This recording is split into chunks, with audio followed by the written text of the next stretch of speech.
Really, really simple. Most of the muscles that we're going to be looking at is in your hips. Your hips is where all of your power comes from. You might feel like it's your quads. You're wrong.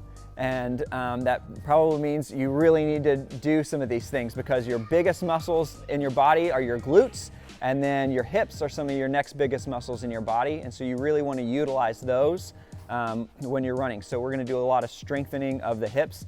First one is really simple. It's hip abduction. You're just going out to the side, right? And so as you do this, you can kind of go out a few times. As you do this, you want to feel a dimple in your butt, right? Can everybody feel that? They feel that dimple squeeze.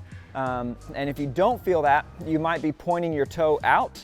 When you point your toe out, what you're doing is you're trying to use this hip flexor muscle, which is what a lot of people use when they run. They'll kind of lean forward like this to really use these forward muscles, but what we want to do is use these back and side muscles. And so to do that, you want to kind of lead with your heel and make sure you're going straight out to really feel that dimple. Anybody not feel that squeeze kind of in their butt as they go out?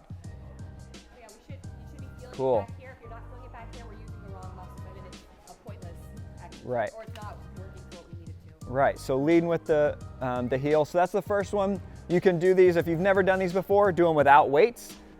If you have done these before and you want to add a little bit of strength, you can use an exercise band or even like an ankle weight, or you can lie on your side and use an ankle weight and go up from the ground, and that'll do the same thing as well. But doing these standing also makes this hip activate to stabilize. So standing, I think, is always the best. The next one is hip extension. So really similar, just going back. And again, you should feel that dimple in there. You can come up this way, or if you can't, yeah. So going back, you should feel that dimple. You should also be able to feel your two different hamstring muscles. So it's really common to feel one, maybe the one on the outside back of your knee, the one you can see here. But then you also want to be able to see this inside one. Can you see that there? So I can kind of rotate my foot and show you both of the muscles there. You want to be able to feel both of those muscles as you go back and really feel a squeeze there. So that works both your hamstring muscles and your glutes and your hip extension muscles.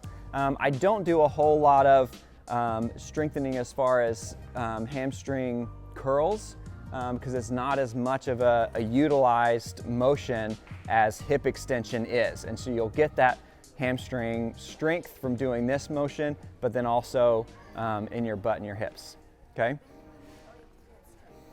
Keep it straight, yeah, as much as you can keep it straight, right? And then the next one is gonna be a combination of those, abduction and extension. So you're going out 45 degrees. So I call this one, you can call it like the skater, right? So if you're thinking like a roller skater, and they'll push off, right? So pretend like you're pushing off on a skate to try to go one way. It's out and back at the same time. And that's just kind of a slightly different motion. Because, what's that? Yeah, you should feel it. Feel that dimple again right in your glute. You should feel the top of your butt really get really tied up here. Okay, that's what we're looking for. Same exercise. So the closer the band is up to your hips, the easier it will be. And then if you put the band, if you have a band that's this big and you put it right around your legs, it doesn't move very far. But if you put that band that's that big around your ankles, you have to move it a lot farther and stretch it out a lot more. So the further down you put that band, the harder it's gonna be. So if it's too hard for you to, whatever band you have around your ankles, start with right above your knees and do that, and then slowly move it down. Does that make sense? A few other ones that we won't necessarily do are a prone plank. Has everybody done planks before? So that really makes you stabilize with those hip muscles. And also with surrounding muscles with your abs and even your quads and hamstrings.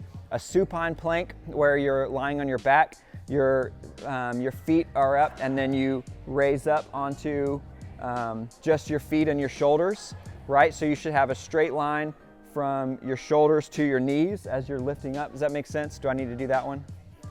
So prone planks, supine planks really help out with hamstrings and butt muscles, all those muscles that we've been using there, but makes you kind of hold that a little bit more.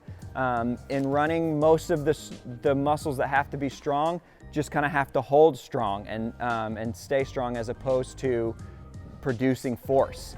So if your core is able to hold strength, that's going to really help out.